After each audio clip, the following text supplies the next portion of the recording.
J'ai connu le liège enfant avec mon père pour l'avoir accompagné un peu partout. C'est en tout cas un matériau qui ne pousse, qui n'existe qu'autour du bassin méditerranéen et c'est en cela que c'est une richesse.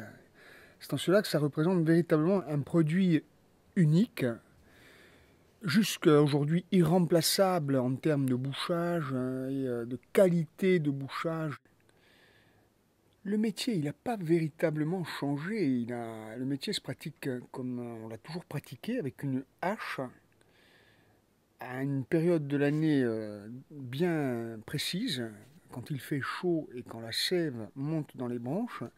C'est à ce moment-là qu'il se décolle, c'est à ce moment-là qu'on le démasque, que ça se résume à une période de 2 mois environ de démasquelage, de mai à juillet.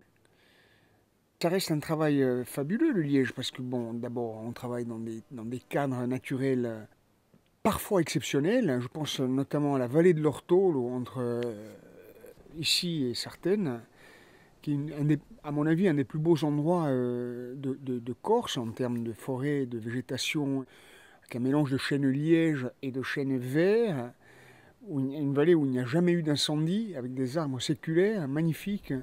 Travailler vraiment dans des endroits extra, ça ne peut être que vivifiant. Et effectivement, ça demande un savoir-faire énorme. C'est vraiment, ça doit passer par des ouvriers ultra concernés et ultra spécialisés, des gens ultra concernés et ultra spécialisés.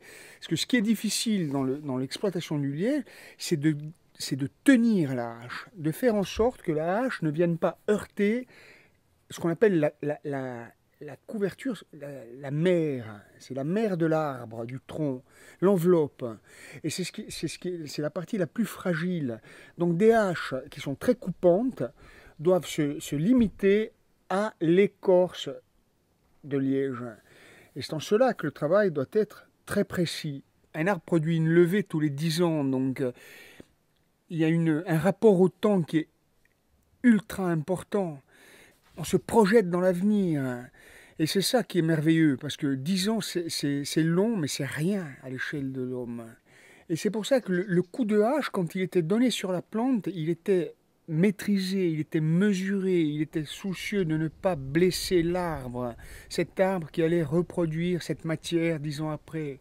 Un arbre, dès lors qu'il est bien exploité, il produira du liège de bonne qualité, mais dès lors qu'il est blessé, la qualité se retrouvera beaucoup plus difficilement. Il y a forcément un potentiel économique très important, parce qu'aujourd'hui encore, on a bien conscience que ce bouchon de liège fait dans cette matière naturelle n'a pas été remplacé. On tente encore la fabrication d'un bouchon de synthèse en plastique, tout ça, qui fait très bien l'affaire sur des petits vins qui seront débouchés dans l'année, des rosés, mais qui n'est pas encore destiné à boucher des vins de garde. Et c'est là que réside l'espoir. C'est là qu'on peut miser encore sur cette matière-là. Il est encore temps, et je l'espère, de la redynamiser par le fait qu'on ait conscience que cette matière est là, en Méditerranée et pas ailleurs. Et que la demande en bouchon, elle est planétaire. Aujourd'hui, la tendance n'est pas là. La tendance, elle est à l'ordi, dans le bureau climatisé, dans le bien-être, le pseudo-bien-être citadin. Voilà. Moi, j'espère qu'un jour, les gens auront suffisamment conscience de la vraie valeur, de la vraie vie, pour aller pour revenir à des choses auxquelles on croit, auxquelles nous on croit.